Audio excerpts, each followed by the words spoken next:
Hi, my name's Ian Henderson and I'm the founder of the Naked Truth Project. Naked Truth aims to open eyes and free lives from the damaging impact of pornography. Now I know that porn isn't something that we like to think about or talk about very much, but you know, we have a problem with pornography. We have a problem in our country, we have a problem in our churches, and for many of us there is a problem within our families or our own lives. So let's just look at that problem a little bit, and then I'd like to tell you a bit about what Naked Truth is doing to try and bring change to that problem. First thing we need to understand though is this, that porn impacts everyone. This isn't just something for a sleazy few. Let's look at the stats. We did a survey recently where 36% of adults told us that they have or have had a problem with porn. If you think that porn is just a guy problem, a bloke thing, then you'll be surprised to discover that 1 in 3 visitors to porn site are actually female. And this is affecting our churches. 47% of Christian families say that porn is a problem in the home.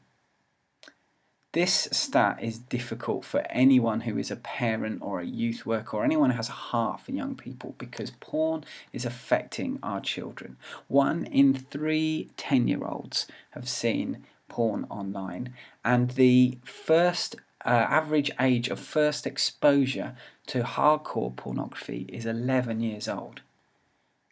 And pornography is growing. It is becoming a massive industry. Just one porn site gets 4.4 billion hits a month. But one of the things that we also need to understand is not only that that porn affects everyone, but it's not how it used to be. It has changed. One of the things that has brought about that change is technology. The internet was a huge game changer for the people that make and use pornography. But now with broadband internet and smartphones and tablets, things are looking very, very different to what they used to look like. Claire Perry, MP, explains it like this. She says, it's impossible to buy this kind of material in a sex shop because of the laws and regulations, but it is possible to have it served up on a computer every day. So what's she talking about? Well, if we were just thinking about young people, these are some of the stats. 18% of teenage boys have seen rape or sexual violence online, and 32% of teenage boys and 18% of girls have seen bestiality online. The nature of what is available has completely changed. But also, for the first time ever now, we have a generation who have access anytime, anywhere, because of smartphones and tablets, to unregulated pornography. Also, finally, something we need to understand about this problem of porn is that it is highly addictive. I saw this advert recently for cocaine toothache drops. Can you believe it? But over 100 years ago, people were using cocaine just as a bit of medicine. They had no idea how addictive or harmful it was. Science caught up. We realised that it was addictive. We realised it was harmful. And in many ways, science is now just starting to catch up when it comes to pornography. Because of some of the changes, because of the way that people access porn has changed, we're realising that the effect that porn has on the brain, on neurological pathways, and neuroscientists, are telling us now that there is strong scientific evidence that porn affects the brain in the same way that other addictive drugs do, and that actually the brain is being damaged, it's being rewired. Porn is addictive. So that's the problem. What is Naked Truth trying to do about it? Let me try and tell you about that very quickly. As I said, we're about these two things: open eyes and free lives. Open Eyes really is about changing people's perception of pornography, and we do that in two ways. We try and do awareness campaigns, and also we're trying to do education projects. for us really, a lot of the awareness work is trying to figure out how do you talk to society that just sees porn as a bit of harmless fun. And so we're doing that in various ways. One of the things that we're passionate about is using the creative arts.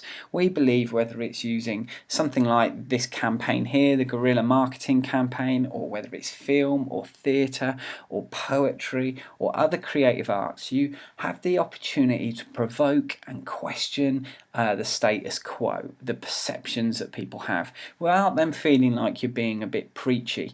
And so we're developing more and more campaigns to show people some of the facts about pornography in a way that hopefully just helps them without feeling like they're being got at. We also use a lot of online and social media, and of course we're using the press and other media outlets as well, to try and help culture, try and help society see that we've got a problem with porn.